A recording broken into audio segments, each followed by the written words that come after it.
people Wait a do. minute. We're almost done. This is the last tape. All right, to music, yep. Okay.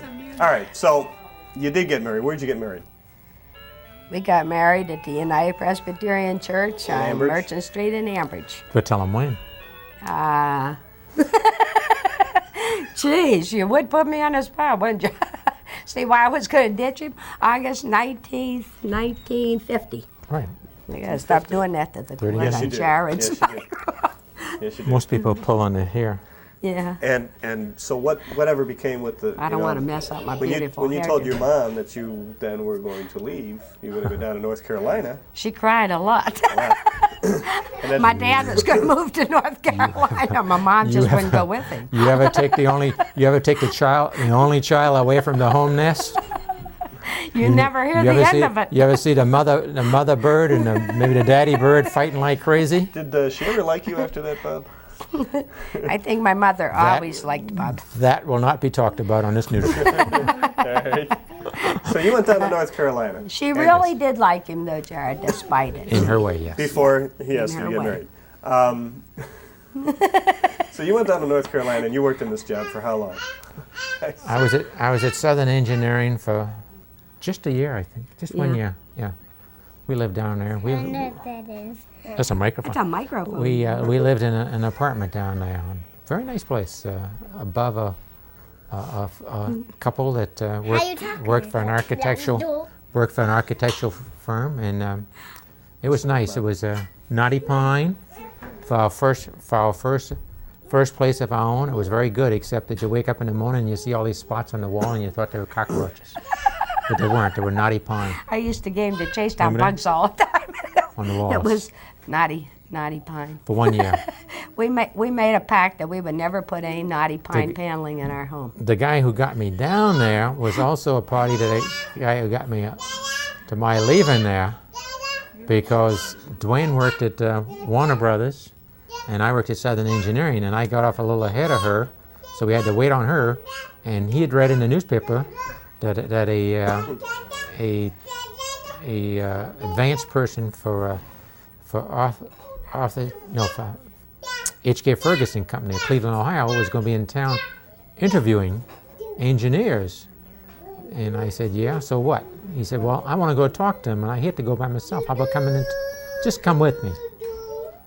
He said, you got to wait on Duane anyway, so I had to wait like a half an hour or so on Duane. So I went with John McLaughlin, who was a friend of mine, an engineer from Kentucky, and I went in this hotel where this guy from H.K. Ferguson was, and he talked to us, and lo and behold, he made both of us an offer. And he would hire both of us as engineers, and we had choices of Cincinnati, Ohio, Cleveland, Ohio, or Frederick, Maryland, where they had offices. And We came to Cleveland. Guess why? having never been in Cleveland, having never been in Cincinnati or Frederick, Maryland, being a baseball fan, though, this was in the summer of 1951. Why Cleveland? Why did you pick Cleveland? Well, I was a baseball fan. Seriously? Yes, and now, Jared, you have to go back. This is before television. You only saw baseball teams on newsreels, or when they came through as a traveling thing, when they broke spring training and headed north, coming through Charleston. You'd see one game a year, a practice game. And at that time, Cleveland Indians were, I guess they had television then. I'm getting ahead of myself. They had television then, but Cleveland Indians were in first place in the American League. And now that was a long time ago, if you know the current history of the Indians. So I said, if we went to Cleveland, there's just a chance we might get to see a World Series. So I said, okay, we'll take the job in Cleveland. Did you know this? Yeah, and so John McLaughlin, the guy I'd gone with, said, I want to think about it a while. And he never did take the job. He stayed at Charlotte. And Duane and I moved to Cleveland, not knowing a living soul in Cleveland. And we didn't get in the World Series. So it's because of baseball. And we hated Cleveland. No, in August they were in first place, and by September when we came, they were in third place. Well, don't you think And part now of it's that was you home. were We wouldn't closer to leave Cleveland for anything. Huh? Didn't you consider that you were closer to Pittsburgh to Duane's parents? Well, as far as I don't Cincinnati or think that really Frederick, had but you know, anything you're not to- right there, and you didn't have an automobile, so what difference does it make? So it's You know? because of baseball, how I met my wife.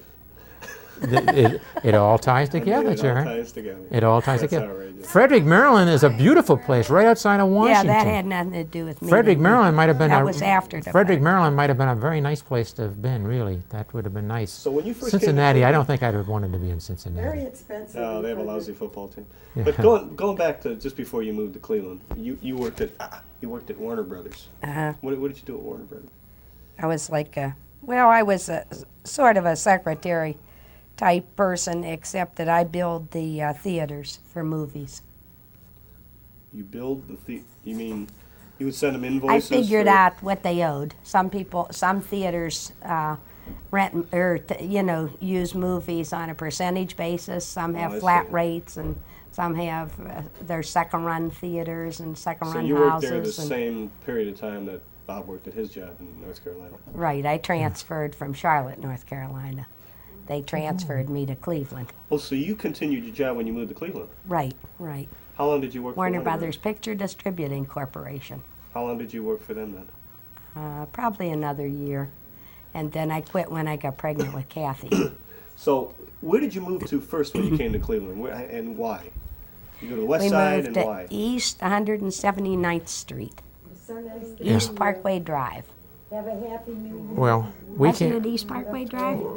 we came to Cleveland not knowing a living soul in Cleveland, and I went to work. Duane didn't have a job immediately, but I mean, she was being transferred, and in a week or two, I guess she had a job. Eh?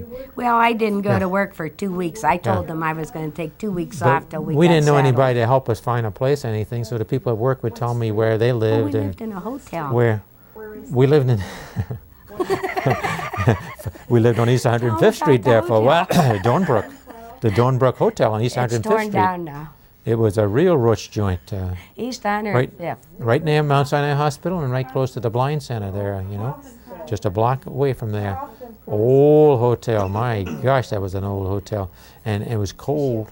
And they would only have hot water during certain times of the day. Well, no, they had only had heat on certain times of the day, but they had hot water like crazy. We used to run the shower bath to let the steam in to warm up our room at the Dornbrook Hotel. We probably stayed there 2 weeks. And 3 Jared, weeks. the leg was broken off the lamp, and they used the Gideon Bible to balance it out.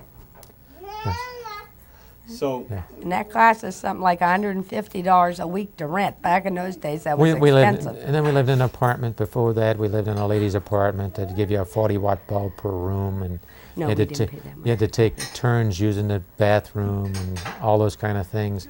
And then we moved into a very nice it's like place. Europe today. Yeah. Well, before then we moved into a very nice place over in Euclid, Mrs. Stenard's, who took care of us like a Euclid? grandmother. Yeah, Euclid, Ohio, Yeah. and they were nice people. Around East 179th Street. And we had a dog. We had a boxer, Ginger, and they allowed us to be in there with the boxer, and they took care of our dog for us when we were working and all. And then it just got to be too much, and they said, "We're very sorry, but you got to move. We can't tolerate it anymore." So But then you moved out to the west side? we moved to Maple Heights on Turney Road.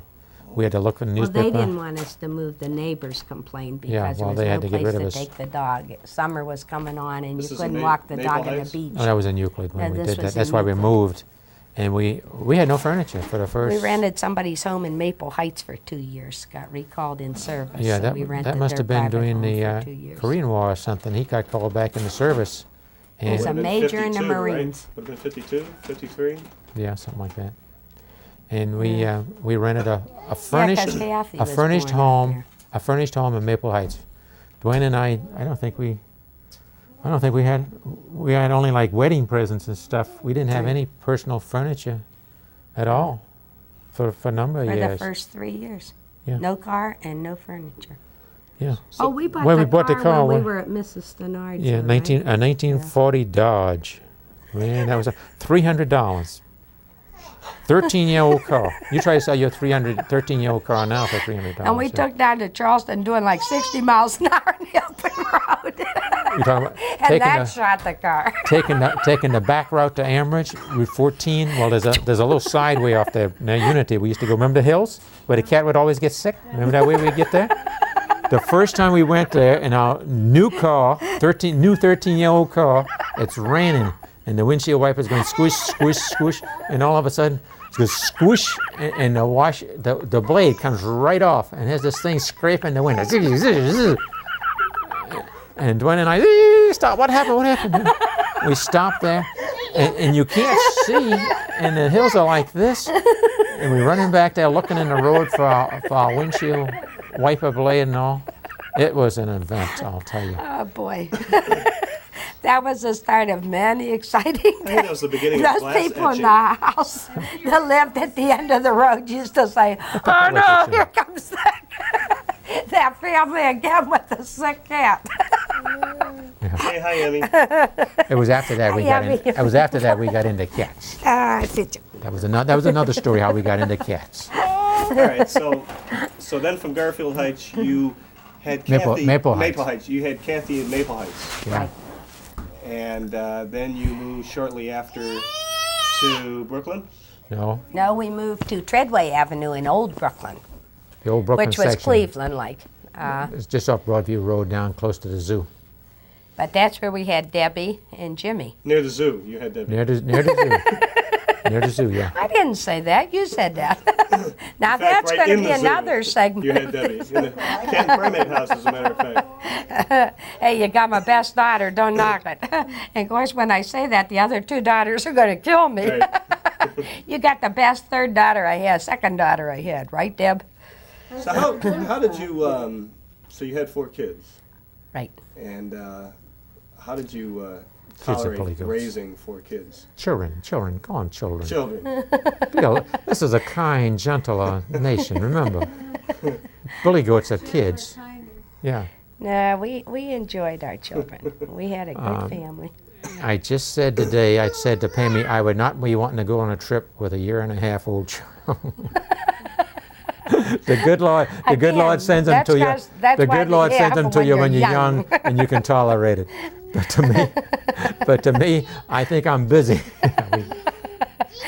So Well, we were going to ask you, as a matter of fact, if you could watch I'm busy. I'm busy. Emily I'm while busy. we were I'm busy that week. going. Emily's free. Yeah, so no, We would take Sari or Emily, huh, Sari? Yeah. we And your mommy and daddy cry and they would miss you. we got through it, but they were 2 years apart, aren't they? Except for Jimmy and Jimmy and Debbie. Debbie are 13 months apart. Yeah. And Margie and Debbie are 3 years apart. See, that's And- plenty. And Kathy and Jimmy were 2 years apart. What were the little things that... We were going to have them all 2 years apart, you see. And when, That's known as martini when Debbie planning. decided she wanted to be here with us faster, then we just spread it out a little and made Margie wait another year. Plus having a private room in the hospital. What Not did- funny. What Not were, funny. what were the Take that out of there. little stories of each of each kid that you remember the most? Now, what were the little idiosyncrasies or the little things, the knickknacks that each kid did that they were sort of known for? When I asked my parents about me, well, I was always the Yeah. kid. The fat Hey, kid or fat when kid? they talk about my brother, it was like, well, he had his own personality. So go through your 4 kids and I'm be trying very to honest think. with When me. you have to do that in a Well, let's- hurry, it's kind of hard to know. Well, let's start at the beginning with Kathy. Yeah. Kathy, being the firstborn, seemed to be a much more serious, studious type child that always wanted to excel. And I don't know if we caused that to be that way or that was just her way, because I don't think we consciously caused it. But she was always absolutely striving to be perfect. Well, the one thing I remember about all 4 children is no matter where you took them, people always made a fuss over them. They were always cute little children. And Kathy was a little more shy, and she would kind of hold back. Like the man up at the corner store just thought she was a little doll baby, and he always wanted to give her a pretzel stick or a lollipop because we went in there every Sunday to buy the Sunday paper, and we'd go as a family, like when we lived on Treadway. And she would take the thing, whatever he offered, but she'd stand behind me and hide behind my leg and put her hand out. And he would give it to her, and finally we wouldn't let him do that anymore. We said, no, if she wants the lollipop or the pretzel stick, she has to come out and talk to you. So then she finally started talking to him. She wanted a pretzel stick. But she, was more like clingy type. And what were some of the biggest problems? when Jimmy came along, he was more outgoing. He would always get lost. If you went to the store, you couldn't be in a store 5 minutes, he'd be lost. And then Debbie came along, and she always was very easy to get along with. Debbie just always went along with the crowd, and she was easy to get along with. And then Margie came along, and Margie was a very lovey baby. And by that time, the rest of them all went to school, so I spent a lot of time with her. Like, we'd do things, watching TV and have our little tea party while we watched TV and things like that. So I guess our biggest problem but really we had was fun with them all. with Jimmy's handicap. He required special attention, and Duane having to get him to the speech and hearing center for school. It's a lot of work. 4 We days used a to week. take him 4 days a 4 week days in a the week, morning, like and, from 8 o'clock till and, 11 or something. That's Well, one thing. with But we, four kids, but we had, but when she was doing that, Kathy would still have been around too when he first started, because he started at 2. So 3, 1 and 4, a half, I think. He was only a year and well, a half. 2 is when No, he started 2, him. yeah. And so she'd have to take all the children to do that because I was working, and it was a problem. Plus, No, we always Nancy started taking care of them for me. I finally got the girl upstairs But it offered, was- and she'd watch the 2 little but it girls required for me, special so. attention and special planning. You planned around those things. But that's another thing that in your life, you don't really think of at the time as being a problem as such. That's just a thing that draws you closer together and makes you work around it. You're very happy at the end of the day when they bathed and put to bed, and that's then you're pooped out and you sleep. No question about sleeping because you're tired. But it was something that I think we'd probably do it again. Right. Maybe. Because we wouldn't want to give up anybody. Maybe, yeah, because you think But back, we did, and it of was your, a lot. You would get up early in the morning because I had to have him at school something like 8 o'clock in the morning or 9 o'clock. but And nine, so you had to have them all dressed and leave home in time to get all the way across town. 4 kids. Well, no, we just Children. had 3 at that time because we kind of held off a year extra for, I kid about it, but that was one of the reasons we held off a year longer for Margie till we were sure that everything was going to work right with Jimmy and he would be able to get the schooling he needed and I could handle it all. But at any rate, then once he started Lakewood School and then we got taxis, see, I had to drive him the first year to Lakewood too. And then Parma schools wanted me to drive their children. And so that's when we started talking with the school boards and all, and I was in the parents group and we got it set up, and they went by taxi cab. that's what got us out of Cleveland. Yeah, so once they went by cab, then I had free time again. Jimmy and then was we had coming the rest of our family. at the age of 2, that put you in a school. If you have a handicap loss like that, the state becomes responsible for your education at the age of 2. And if we stayed in Cleveland, he would have to go to Alexander Graham Bell School, which was on East 55th Street, and all they used was sign language. Manual at that Manual, time. They didn't and it was a teach 'em very to bad talk. section of Cleveland, and we didn't want to do that. And there was a mother's group really getting started on the near west side, really demanding that these hearing loss children be treated equally and that a school be started for them. And they just picketed and just hit school boards and got They were on in the front page of television, the Plain got on Dealer. newspapers, and there was really some great active people who had handicapped children, hearing loss children, who really worked at this, and we were aware of this, and we had to get in on that program, but we had to be in a district that would be willing to cooperate. So we'd go looking for houses, and the first thing we'd do is check with the school board. If we moved into your community, would you be willing to send our child to this new school at Lakewood, was an old established community. They had extra classrooms.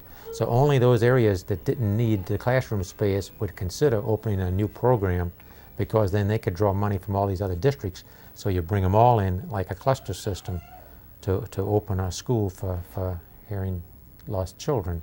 And so in order for us to get Jimmy in Lakewood, we were going to either move into Parma or Brooklyn. We found those two would be willing to support it. And Duane had talked to the superintendent of schools in Brooklyn. And so when we had a house picked out in Parma. And as a matter of fact, we put some money down on it. And I was an engineer, and I'm sort of embarrassed to say it. But we were working with one real estate agent, and they called. The other agent that we hadn't seen in about 2 weeks called, and he said he had some more homes to show it. And Duane said, well, never mind, we've already bought a house. And he said, what, where? And she told him the house we'd bought, and he said, you didn't buy that house with the sewer right in your front yard. And Duane said, oh, yes, we did. The sewer easement that runs 4 inches away from your home. Oh, yes, we did. He said, that's all right. And he said, no, you didn't. He said, the city of Parma could lay that open anytime they want to. And so she called me at work and said, what is a sewer easement? And I said, why? I said, we knew that. And so I called the engineer of Parma, and the engineer for Parma had been hired by this real estate, or the builder, to stake out the home. So he knew all about it. And he said, oh no, it's 4 feet away from that sewer. And this was like a 52-inch sewer. It was an open ditch that they put a concrete pipe in and encased it. And they built a home right next to it. No, it was all... You couldn't see it. No, they had grass and everything. All the other homes were up close to the street like this one. And then this house was set way back. Well, they built 2 homes back from the street. Way back. And we looked at it, and the real estate agent selling this to us said, you know, this is good. Instead of having a big backyard, you got a big front yard. You can sit there and look at your beautiful front lawn and all. You can see who's coming and all. It made sense to us. And so we said, hey, that's fine. And so the Parma engineer said he had laid out the home, and he said he thought it was built all right, no problem. I said, well, the foundation is that close to the sewer. If the water gets outside the pipe, the foundation washes out to settle I wasn't worried about the easement, I was worried about the water. When a sewer breaks, the water still travels, but it travels around the pipe instead of inside the pipe, and you have a washout. And I said, well, as one engineer to another, would you buy that house? And he laughingly said, I have a home. I said, you just answered it. And so we called the real estate company that we'd put our money down with and said, we found out there's a sewer easement going through. And they said, whoa. Really? We didn't know that. And I said, I bet you didn't. And I said, we want out. And he said, I'm sorry, you can't get out. You know, your money is down. It's going through escrow or whatever. So that's when we got an attorney. And did you have a lot on the house? Not much. No, I think we had $1,000 or whatever. But it was a lot to us. Oh, that's and, well, it was our down payment. Yeah, it was what we had to down payment for our house. We could not get another home until we got that money back. But the old thing, you know, let the buyer beware. And so it was our fault, really. And the attorney said, legally, you're obligated. He said, but we can throw up such a fuss that the builder wants his money. We could tie his money up for several years, and he won't want to do that. So he said, we'll go at it from that end. I'll write a letter, and we'll get started. And in the meantime, they contacted the financing company who was going to put the money up for a loan, and they suddenly decided I was a bad risk. Yeah, I thought you had called that company. I called and talked to them. him. The name of them, and you called up and told that you were a bad risk? Right, because everybody said, oh, your check will be tied up for months, and we had our check back in a week. And that's how we were able to buy the home and get Jimmy. In that few weeks, they dropped his name off as a charter student in Lakewood. They had that many deaf students waiting to get in. But that was a home in Parma. And we got a sublot number in Brooklyn, and then... Well, because I was a bad risk, they didn't make the loan, and buying the house was contingent upon my being able to get a loan. So I couldn't get the loan. So it let us out. To us because and then the real estate company who had tried to sell us the house felt very bad about this. And remember when we lived on Southwood Drive there? Used to be East 96th Street. They said, we want to make it up to you. It was our fault that you got caught in this. We've got a home to show you. And we said, what the heck we got to lose? Let's look at another one. And we went and looked at those houses in Brooklyn, and they were beautiful. And there was only a few left. And we got that house for $1,000 less than any of our neighbors around us did because of that FUPA because they were new. It was Quad Realty, and they were just getting started. It was some young fellas, and Was they the did same not realtor want. that handled the other- Yeah. the Yeah, property? Yeah. and so they Plus said that- if we would give them a second chance, they would get us a home. So we got that would house like, $1,000 cheaper than the and so neighbors that's paid what for they their did house, for us. Well, which was that was identical. nice. So, And they got very big after but then that. they accepted, the Brooklyn school system accepted Jimmy to go to Lakewood, and so that's how we got to live in Brooklyn So it all and worked send out. Jimmy to Lakewood schools, yeah. So that got us there. Jeez. So you were in that house for how long? 20-some years, weren't we? No, 17. And Seven. when did you officially start with Dalton? 1955. 30, They started 30 out in the old arcade downtown. Dalton? Uh-huh. And Oh, then yeah. they had the whole 9th floor of the old arcade. And then they took over half of the 10th floor as they were growing. They had completely refurbished it, made it into an architectural firm, you know, dropped the ceilings, everything. They took over half of the 10th floor, and then they could not get any more of the 10th floor, like they couldn't get anybody else to move out. And they were expanding, so then they took over the parts on the 2nd floor We and were the all 4th we floor. were all and over the all. old arcade. Yeah, We were and up so and that's down. when Cal saw we remodeled on that the 4th floor and made a computer place room. out and in Shaker, and he bought that building for Dalton's, and that's when it they was, moved to it Shaker was, it was Heights. great. It was great being downtown. You know, it was good to be downtown, right in the heart of the city. But you had no good, you didn't have decent parking facilities and Yeah. things like that. So we went about it very scientifically. We did a survey on where the people lived, how far they'd be willing to get to commute to work, and what means of transportation they used, and all like that, knowing all the time that we were going to buy the Allstate Insurance building right there on Warrensville and Chagrin Boulevard. You talk about a twisted, loaded study that was done that way. Bob Little and Cal Dalton had the whole thing worked out so they could explain to us why we built. And it was only, you know, like a half a mile from Cal Dalton's house there in Shaker Heights. Is that right? Yeah, it was Yeah, beautiful. he though. was very apologetic, but it was a beautiful office. Once you and got they there, all you know, loved it. once you got there, if you lived on the west side, we only lost maybe 5% of our employees.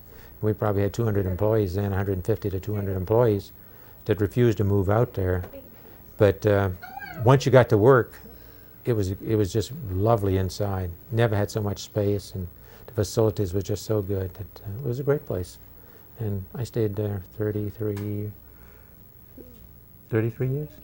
Something like that, yeah. 55 to 88, 89, 34 years. Would have been 35 in February. I'd have had a new crystal. Yeah, he Instead got of, 3 instead crystals. of a gold watch, you get a crystal every 5 years. So in 35, I'd have gotten What was the most Division. exciting project that you ever worked at? Out of all the years that you were the really current working? one. Whichever the current one is, that's the most exciting. That's what you got your heart and mind into.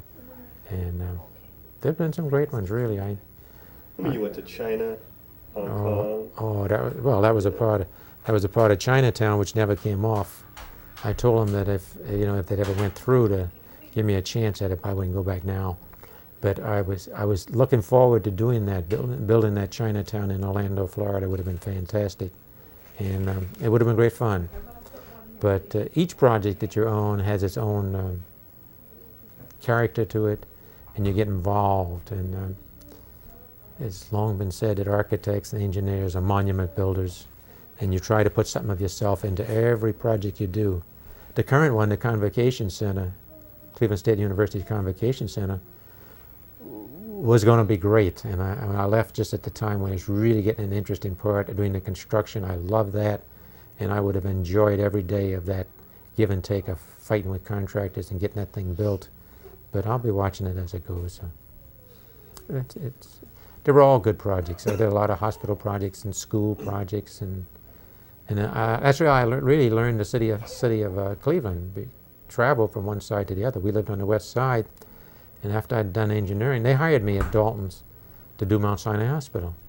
That was the first big project Dalton ever had. It was a $5 million project, and that building was built without any funds other than private funds from Mount Sinai. So there aren't many things built like that That's on these days. 105th. 105th, near Chester. So that was my first big structural design project, and it left me empty. It wasn't fulfilling like I thought it would be to do the design and leave it. And that's when they offered me the chance to follow it into the field and actually be responsible for the construction, that a whole new vista opened up for me of the construction, and that's where I really enjoyed working with people and Head of the field management. department, he liked that. And anyways, in that role of getting around town to our various projects, being responsible for the construction of them, I had to learn the city. And so that's what I know about the city of Cleveland today, was learned from my going to our various construction projects. We are winding down to the end of the tape We sure are. because I'm getting a flashing red light. All And I right. hate to do this to you guys, but is there anything that you wanted to say other than bye-bye to the end of this tape before it ends? Not really. I think the lifetime has been pretty fulfilling with all the children and the grandchildren. Well, sure, so And we're far, looking forward hands to off the grandchild mic, number Bob. 5. so far it shows great promise. And when Myron Bob Jr.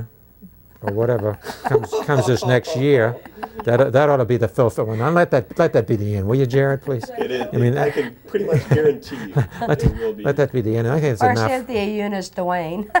All right. All right. So that's all. It's been fun All right. rehashing all this. Everybody wait.